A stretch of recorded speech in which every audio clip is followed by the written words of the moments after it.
नमस्कार, मैं हूं अतुल चौरसिया। आपका खर्चा आपकी चर्चा हफ्ता दर हफ्ता हम एक बार फिर से लेकर आए हैं न्यूज़ लॉन्ड्री का हिंदी पॉडकास्ट अनिल चर्चा। इस हफ्ते चर्चा शुरू करें उससे पहले आपको सबसे पहले मैं क्रिसमस की बधाइयां दे दूं और हैप्पी न्यू ईयर एडवांस में बोल दूं, क्योंकि नया साल आने वाला है और आप सब लोगों को नए साल की बहुत सारी शुभकामनाएं। जाते जाते इस साल में एक बड़ी खबर आई है। एक बड़े हिंदी के साहित्यकार विनोद कुमार शुक्ल का निधन हो गया है। आज हम उनके बारे में भी बात करेंगे। इसके अलावा दो चार और बड़ी खबरें हैं जो पूरे हफ्ते चर्चा में रही। उनमें से अरावली पर्वत श्रृंखला को लेकर जो सुप्रीम कोर्ट का नया ऑर्डर आया है उसके तहत बदल गया, हमने पहले भी इस पर बात की थी और थोड़ा बात करेंगे। और साथ में उन्नाव रेप केस का जो मसला है, उन्नाव रेप केस के जो मुख्य आरोपी हैं, कन्विक्टेड थे, पूर्व भाजपा नेता और एमएलए कुलदीप सेंगर, उनको दिल्ली की हाई कोर्ट ने कंडीशन पर बेल दी है और उसको लेकर काफ़ी बवाल हो रहा है, काफ़ी विवाद हो रहा है और इस फैसले पर काफ़ी खींचतान चल रही है। अब ये कहा जा रहा है कि इस फैसले को सीबीआई सुप्रीम कोर्ट में चैलेंज करेगी।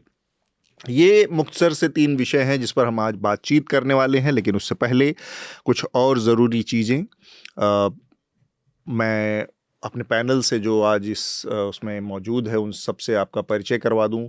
यहाँ स्टूडियो में मेरे साथ हृदय जोशी, शार्दुल, कात्यायन और आनंद वर्धन है। ये आप हेलो। इन तीनों से परिचित हैं, लगातार इनको सुनते रहे हैं चर्चा में।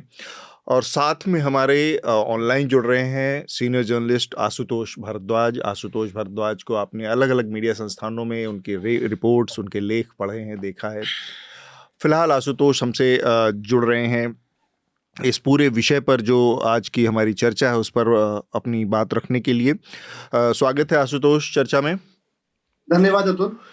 जैसा मैंने बताया कि ये साल बीत रहा है, साल 2026 आने वाला है और देखते देखते इस सदी का एक चौथाई हिस्सा बीत चुका है। और इस पूरे वक्फे में 13-14 साल से न्यूज़ लॉन्ड्री आपके बीच में मौजूद है, बिना किसी विज्ञापन के, पूरी तरह से इंडिपेंडेंट सब्सक्रिप्शन आधारित मीडिया प्लेटफॉर्म के तौर पर। और ये सारी चीज़ें, ये पूरी हमारी जो पत्रकारिता है, सिर्फ और सिर्फ आपके दम से, आप जैसे सब्सक्राइबर्स के दम से संभव हुई है। तो इसको मदद ज़रूर करें। साल का आखिरी वक्त है, हम न्यू ईयर का और क्रिसमस का स्पेशल ऑफ़र अपने सब्सक्रिप्शन पर ले आए हैं। 6 महीने की जो सब्सक्रिप्शन की दर है उसमें हमने 15% की कटौती की है। इसी तरह से जो 1 साल की सब्सक्रिप्शन की दर है उसमें 20% की छूट आपको मिलेगी। तो अगर अब तक आपने नहीं किया है तो साल 2026 शुरू होने से पहले न्यूज़ लॉन्ड्री का सब्सक्रिप्शन ज़रूर ले लें। तो हमारी जो पहली चर्चा है उसका विषय विनोद कुमार शुक्ल ही हैं। विनोद कुमार शुक्ल जैसे साहित्यकार के जाने से एक बहुत बड़ा खालीपन पैदा होता है। मुझे नहीं पता कि इस तरह के बड़े खालीपन किस तरह का असर डालते हैं और वो कई बार बहुत अदृश्य तरीके से उनका असर होता है जिसको कि मापा नहीं जा सकता, उसका आकलन नहीं किया जा सकता। सबसे पहले हमारे साथ आशुतोष जुड़े हैं। आशुतोष, आप विनोद कुमार शुक्ल से जुड़े रहे कई रूपों में, कैसे उनको याद करेंगे? अतुल, उनकी जो उपस्थिति थी वो बहुत ही नैतिक थी, सर्जनात्मक तो थी ही। बहुत लोग सर्जनात्मक होते हैं, लेकिन वे दुर्लभ इस मामले में थे। मैं एक आपको उदाहरण देता हूँ। हम जब लेखकों से मिलते हैं, बड़े लेखकों से, जो लेखक समुदाय मिलता है, तो कुछ विषय, कुछ मुद्दे लेकर जाते हैं। अक्सर किसी किताब पर बात करनी है, किसी किरदार पर, किसी सिनेमा पर, इत्यादि इत्यादि। ये बहुत ही सहज लेखकीय चीज है। ये पत्रकारों में भी आप देख सकते हैं, जब 2 पत्रकार मिलते हैं तो सबसे पहले वो यही चर्चा करते हैं कि हेडलाइन क्या चल रही है। मेरे देखे में, जानने में कोई ऐसा लेखक नहीं है जिनके पास हम सिर्फ चुप रहने के लिए जाते थे। कोई भी व्यक्ति ऐसा नहीं है जो ये कहेगा, इतने सारे लोग उनसे मिलने जाते थे कि यार आज मिलकर आया, आज मैंने फला उपन्यास पर, फला कविता पर बड़ी गहरी चर्चा की। कुछ होता ही नहीं था। मतलब मैं बताऊं, जब मैं पहली बार मिलने गया रायपुर, जब आपने जैसा बताया, मतलब रायपुर पोस्टर था एक्सप्रेस में, तो आने के कुछ दिन बाद जब मैं मिलने गया, काफी लिखा है मैंने इस बारे में। तो जब मिलके लौट रहा था तो मुझे लगा कि किन से मिलके आ रहा हूं। मैं इससे पहले दिल्ली में कृष्णा सोबती, अशोक वाजपेयी या और बड़े लोग या अपने समवाय लोगों से मिलता था, तो हम लोग बड़ी भारी भारी कोट अनकोट गहन बातों पे चर्चा किया करते थे। यार पामुक ने क्या किया, टॉलस्टॉय क्या कर रहा है, बोर्गेस क्या कर रहा है। उनके यहाँ जब जा रहे हैं तो आप अदरक की चाय लेंगे या सादा चाय लेंगे, कांच के, स्टील के गिलास में या पीतल के गिलास में। आप एकदम मानव हो जाते थे। आपके भीतर जो प्रिटेंस है या जो एक काया होती है हमारी कि हम एक लेखक हैं, आप उस दंभ से, उस भाव से मुक्त हो जाते थे। मतलब विनोद कुमार शुक्ल की उपस्थिति आपको बाध्य करती थी कि आप सबसे पहले अपने आप को बतौर मनुष्य पहचाने। मैं उनसे इतने लंबे वर्षों तक मिलता रहा, एक बार भी किसी किताब पर, किसी लेखक पर चर्चा नहीं हुई। मैं बताऊं, फिर भी मैं मिलने जाता था, क्यों? मुझे सुख मिलता था। और मेरे कथन की जो भी कहा, इसकी मेरे ख्याल से तारीफ वे सभी करेंगे, फिल्म के लोग, साहित्य के लोग, जो और बहुत कम उम्र के विद्यार्थी जो मिलने जाते थे, वे उनसे कुछ ग्रहण नहीं करने जाते थे, वे उनके पास सिर्फ सुख पाने जाते थे, मनुष्य होने का सुख। एक बात और थी कि चूंकि वो एक डेमोन्स्ट्रेटर थे, अध्यापक थे एग्रीकल्चरल कॉलेज में, तो ऐसा जैसे संत वाली छवि से ऐसा लग रहा है कि जैसे वो बहुत चीज़, एक्चुअली वो उनका एक जो है पैरेलल पेशेवर जीवन भी था, जीवन को बहुत जो है नज़दीक से देखते भी थे, ये नहीं कि जो है सिमटे हुए ये। आइसोलेशन में तो नहीं रह रहे। उन्होंने उस पत्र में मुक्तिबोध को लिखा है कि इतनी रुपये की मुझे नौकरी लगी है, मैं आपको उसमें से कुछ 250 या 300 रुपये भेज रहा हूँ, आप मना मत कीजिएगा, अपना जो है उपचार करवाइएगा। और ऐसे ही कर उन्होंने, मतलब कि वो साहित्यिक बंधुत्व जो है वो मुक्तिबोध उनसे बड़े थे, लेकिन हाँ वो फ्रेटर्निटी, वो भाव एक नॉस्टैल्जिया के तहत नहीं, उस तरह का भी एक उनका है। और वो एक है ना कि वो उनकी रचनाओं में कि जैसे बहुत तरह की का लेखन होता है, चतुराई वाला लेखन, जो कि चतुराई वाला, अचंभित करने वाला, कुछ शौक कर देने वाला, ये वो नहीं है। तो ये जो बहुत पॉपुलिस्ट भी नहीं नहीं, है। हाँ वो जैसे एक होता है भाषा की कलाबाजी वाला, कुछ ये कर देना, वो एक मतलब फ्लो है, एक जो एक प्रवाह है, उसका लेखन मुझे लगता है उनका है। विनोद कुमार शुक्ल पे आते हुए ना, मैं राइटर्स को मैंने इतना नहीं पढ़ा है जितना आप आशुतोष ने, आप लोगों ने पढ़ा है, लेकिन राइटर्स के साथ मैंने जिन राइटर्स को पढ़ा और उन्हें फिर करीब से देखा, तो मैं इस बात को, इसमें विनोद कुमार शुक्ल जी की बात नहीं कह रहा हूँ, लेकिन मुझे बहुत कई बार बहुत निराशा हुई, क्योंकि बहुत जिसे कहते हैं पाखंड बहुत ज़्यादा है, जो लिखी हुई बातें हैं और जो बड़ी बड़ी बातें होती हैं, जब मैं उन लोगों से मिला हूँ, जितना भी अनुभव मुझे मौका मिला है, वो उतना कई बार ऐसा हुआ, हर बार नहीं, वो वैसे थे नहीं। लेकिन विनोद कुमार शुक्ल जी के बारे में एक फिल्म अभी जो मानव कॉल की थी, मैं देखते हुए आ रहा था मेट्रो में, तो वो देखा मैंने, तो जो आशुतोष ने बात कही या जो आनंद कह रहे थे, उसकी वो तस्दीक करती है कि वो आदमी के अंदर विनम्रता के अलावा और कुछ नहीं है। लेकिन एक बहुत ही घोर पॉलिटिकल व्यक्ति होने के कारण मैं ये भी कहता हूँ कि मैं इस बात से असहज नहीं हूँ, नहीं कह सकता, I will be very dishonest अगर मैं कहूँ कि इतनी बड़ी घटना छत्तीसगढ़ में हो रही थी, और उसमें ये कहना कि उस व्यक्ति का जीवन आदिवासियों के साथ है, जो आशुतोष ने कहा, और जो है भी, जो सच्चाई भी है, तो उनकी चुप्पी, मतलब उन्होंने करीब से देखा है वो उससे सहज हो सकते हैं, लेकिन मैं उनसे कभी मिला नहीं, तो मैं उसमें मैं सहज नहीं हूँ। मुझे एक चीज़ ज़रूर याद आई जब मैंने कल देखा कि वो 2022 में या 21 में, मुझे एग्जैक्टली याद नहीं है, वो मैंने पढ़ा था कि उन्होंने शिकायत करी थी, तो वो न्यूज़ में आया था कि प्रकाशक उन्हें ठीक से पैसे नहीं दे रहे, उनकी रॉयल्टी नहीं दे रहे। उनके सूत्रधार यहाँ बैठे हुए हैं। हाँ, तो ये जरूर मुझे याद है कि हाँ ये जिक्र आया था 2-3 साल पहले। को कॉन्स्पिरेटर है ना, वो कॉन्स्पिरेटर हो या ना हो, वो उनका डिपार्टमेंट है, मैं तो अपनी बात बता रहा हूँ। मैंने 2-3 कविताएं पढ़ी, क्योंकि मैं खुद लिखता भी हूँ, तो हाँ अच्छा लगा। लिखा के व्यक्ति प्रेम करना जानता है, उतना तो समझ में आ जाता है, बाकी एक्सपर्टीज हो या ना हो। और एक कविता मुझे उनकी अच्छी लगी, जो मेरे घर कभी नहीं आएंगे। इस सादगी वाली भाषा में एक भारी भरकम शब्द नहीं, एक भारी शब्द नहीं, और साफ बात इतनी तो भावों को व्यक्त करने के लिए भारी भरकम शब्द जरूरी नहीं होते। वो लेखक की अपरिपक्वता को दिखाता है कि वो ढूंढ रहा है कि मैं हैवी वर्ड कहाँ से ले आऊं। आपका डिक्शन या सेंटेंस स्ट्रक्चर ही काफी होता है। दिल्ली हाईकोर्ट द्वारा उन्नाव की जो रेप विक्टिम थी, उनको दिल्ली हाईकोर्ट ने जमानत दे दी है। भारतीय जनता पार्टी के पूर्व नेता थे, एमएलए थे कुलदीप सेंगर, उनको जमानत देने का फैसला कंडीशन कुछ शर्तों के आधार पर दिल्ली हाई कोर्ट ने दिया है, लेकिन इसके बाद से काफ़ी विवाद पैदा हो गया है, काफ़ी बवाल हो रहा है और उनको इस फैसले को वापस लेने का दबाव भी बनाया जा रहा था। इसमें एक चीज़ है जिस पे आनंद थोड़ा सा रोशनी डालेंगे कानूनी नज़रिए से। अदालत ने जो फैसला दिया है उसमें एक चीज़ कही है कि एक एमएलए पब्लिक सर्वेंट नहीं है, और पब्लिक सर्वेंट नहीं है इससे पॉक्सो में बहुत सारे जो स्थितियां हैं क्वांटम ऑफ सेंटेंस की या जो कंडीशंस हैं बेल से लेके सज़ा से लेके वो बदल जाती हैं।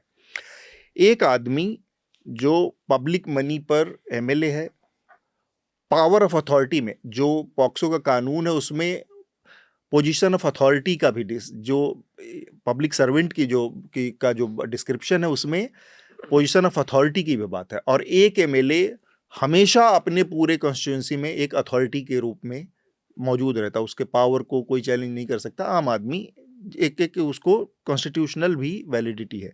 इसके बावजूद कोर्ट ने कहा कि ये आदमी पब्लिक सर्वेंट नहीं है।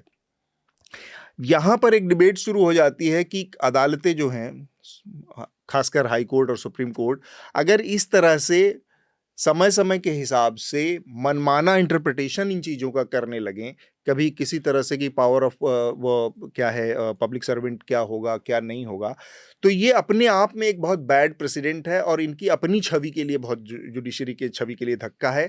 खासकर तब जब मामला एक बलात्कार के आरोपी का है, सज़ा याफ्ता बलात्कार के आरोपी का है। और दूसरी जो चीज़ निकल के आ रही है आनंद उसमें वो ये कि ऊंची जो ऊपर की अदालतें हैं उसमें आप मामला नीचे से स्क्रैच से जांच नहीं शुरू कर सकते। ऑलरेडी ये मान के चला जाता है कि सब कुछ हो चुका है, आरोपी कन्विक्टेड है, आपको केवल कंडीशन आज की परिस्थितियों के हिसाब से। अब इसमें क्या हो रहा है कि अगर कंडीशन देने पे स्क्रैच से जांच, पूरी परिस्थितियों की जांच की एक विंडो खुल जाता है। इन दो चीज़ों के नज़रिए से हम इसको थोड़ा सा हमें समझाएं आप और बाकी लोगों को भी। जनसेवक जो है, पब्लिक सर्वेंट का अलग अलग स्टैट्यूट्स में अलग अलग तरह से उसकी लिस्ट बनाई गई है। पॉक्सो जो है उसके सेक्शन 5 में शायद सेक्शन 5C, हाँ 5 में शायद इसका जिक्र है पब्लिक सर्वेंट, उसमें एमएलए नहीं है। तो प्रोसीजरल तौर पर इन्होंने ये लिया है कि अब पब्लिक सर्वेंट में जो है सज़ा ज़्यादा होती है, बेल भी मिलना मुश्किल होता है, क्योंकि चूँकि पब्लिक सर्वेंट है तो ऐसा माना जाता है कि प्रभाव ज़्यादा होगा, तो चीज़ों को प्रभावित करने की शक्ति ज़्यादा होगी। Position of authority. हाँ, और भी कई चीज़ें हैं, क्योंकि शुरुआत में भी उसकी शक्ति के कारण कंप्लेन भी लेट होगा, क्योंकि लोगों पे प्रभाव ज़्यादा पड़ेगा। और हो सकता है धमकी से जो पीड़िता है या पीड़ित है वो बात भी जल्दी मान लें, तो पोजीशन ऑफ अथॉरिटी के कारण। इसलिए ये सब प्रावधान डाले गए हैं स्टैट्यूट्स में कि पब्लिक सर्वेंट को आम आदमी से थोड़ा सा मतलब हर चीज़ में थोड़ी सी उस पर कड़ाई ज़्यादा है, उस पर निगरानी ज़्यादा है। और उसके लिए दंडात्मक जो पैमाने रखे गए हैं वो ज़्यादा कठोर रखे गए हैं। इस कारण से तो इसमें एक तो ये हुआ। आप और दूसरी बात जो आप कह रहे थे, हाँ, वो क्या होता है कि निचली अदालतों में जो पॉइंट्स ऑफ फैक्ट जो है एस्टेब्लिश होते हैं निचली ही अदालत में। ऊपरी अदालत में जो क्वेश्चंस ऑफ लॉ जो है उस पर बहस होगी, मतलब वो कानून की व्याख्या वगैरह। लेकिन जो ट्रायल है, जो क्वेश्चंस ऑफ फैक्ट हैं, तो क्वेश्चंस ऑफ फैक्ट जो है वो निचली अदालत ही एस्टेब्लिश करेंगी। इसीलिए कहा जाता है ट्रायल कोर्ट्स निचली ही अदालत अधिकतर मामलों में है, मतलब। और जो आप बोल रहे थे ऊपर जो जाएगी वो सिर्फ क्वेश्चंस ऑफ लॉ सेटल करेगा कि हाँ ये इसकी व्याख्या सही हुई है कि नहीं, इस सेक्शन का व्याख्या सही है या नहीं, या यहाँ जज ने ये गलती कर दी तो नहीं, यहाँ ये नहीं। लेकिन फैक्ट्स को फिर से निकालना वो ये है। तो मेरे ख्याल से टेक्निकली प्रोसीजरल लॉ में जाएं तो दिल्ली हाई कोर्ट का फैसला सही है, लेकिन ये मतलब कि लेटर का फैसला है, स्पिरिट का नहीं। तो लेटर का तो ठीक है, एक व्याख्या ये हो सकती है, तो टेक्स्ट में जो है हम रूल बुक के हिसाब से कर रहे हैं, लेकिन स्पिरिट में नहीं। ये सच है कि आप जो विक्टिम हैं, और ये बात बिल्कुल ठीक है कि विक्टिम्स का आपस में कंपैरिजन करना या उनको एक दूसरे के खिलाफ या सामने पिच करना ठीक नहीं है, लेकिन उसका असर तो होता है। जैसिका लाल का मामला उसका एक उदाहरण है। निर्भया के मामले में जो जिस तरह का मोमेंटम बना, वो किस जगह अपराध हुआ इसकी वजह से हाँ। दिल्ली में हुआ, और बहुत घृणित घिनौना अपराध जिस तरह से हुआ, और उसके बाद जो जनता में एक जागा आंदोलन उस वक्त और भी चल रहे थे। मैं अपने राज्य उत्तराखंड में जो अंकिता भंडारी कांड है, हाँ। या उससे पहले 2-3 कांड और हो चुके हैं गांव में, तो वहाँ ग्रामीण इलाकों में, मतलब उत्तराखंड के इलाकों में, उसका भी उदाहरण देना चाहता हूँ कि वहाँ पर भी बहुत मेहनत करनी पड़ी लोगों को। पब्लिक मूवमेंट जो लोग हैं, एक्टिविस्ट हैं, उनकी वजह से जो चेतना जिन्हों की राजनीतिक है, उन्होंने उस मामले को उठाया। और अभी उस मामले में, अंकिता भंडारी के मामले में नया मोड़ आया है। उसके बाद उसमें एक पॉलिटिकल वो शुरू हो गई है, लड़ाई शुरू हो गई है। तो ये महिलाओं के लिए न्याय के मामले में ये बहुत बड़ी एक समस्या हमेशा से रही है।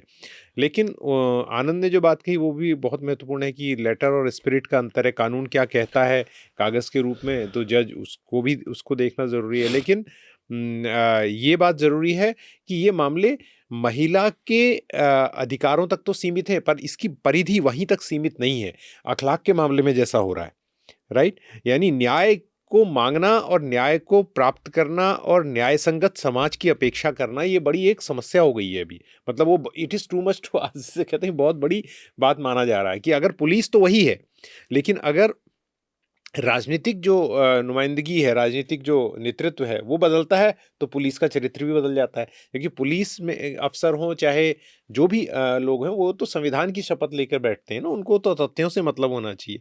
तो मैं अब ये तो मामला अदालत का है, लेकिन जहाँ पुलिस केस को लड़ रही है, या यहाँ पर सीबीआई का मामला जो है, सीबीआई का जवाब तब आया, बयान तब आया जब 2 दिन बाद हल्ला बहुत हो गया। उससे पहले सीबीआई ने नहीं कहा जो हम इससे चैलेंज करेंगे, जो बात अभी आई ना, उसके तो बाद इससे पता चलता है ना कि जो एग्जीक्यूटिव में बैठे हुए लोग हैं, जो लोग प्रोसिक्यूशन है, जिनका काम है स्टेट का, जो न्याय दिलाने के लिए विक्टिम की ओर से हमेशा स्टेट ही खड़ी होती है ना किसी भी आपराधिक मामले में। बिल्कुल, ये माना जाता है कि स्टेट के खिलाफ अपराध आपने किया, तो उसकी जो कार्यप्रणाली है वो भी इस बात पर डिपेंड करती है कि पॉलिटिक्स क्या है। मेरे दिमाग में तो ये सवाल घूम रहा है तब से, जब से मैंने खबर पड़ी, कि ये किसने निश्चित किया कि एमएलए पब्लिक सर्वेंट नहीं। आप भारत के अगर राजकीय कामकाज को समझते हैं तो एमएलए के पास, एक विधायक के पास सांसद से ज्यादा पावर होती है अपने क्षेत्र में। उसके पास सरकारी काम कराने के और इंस्टीट्यूशनल और आर्किटेक्चरल, इंफ्रास्ट्रक्चरल, ये सब कराने का अपने इलाके में ज्यादा उसके पास अधिकार है, उसका ज्यादा लेना देना है।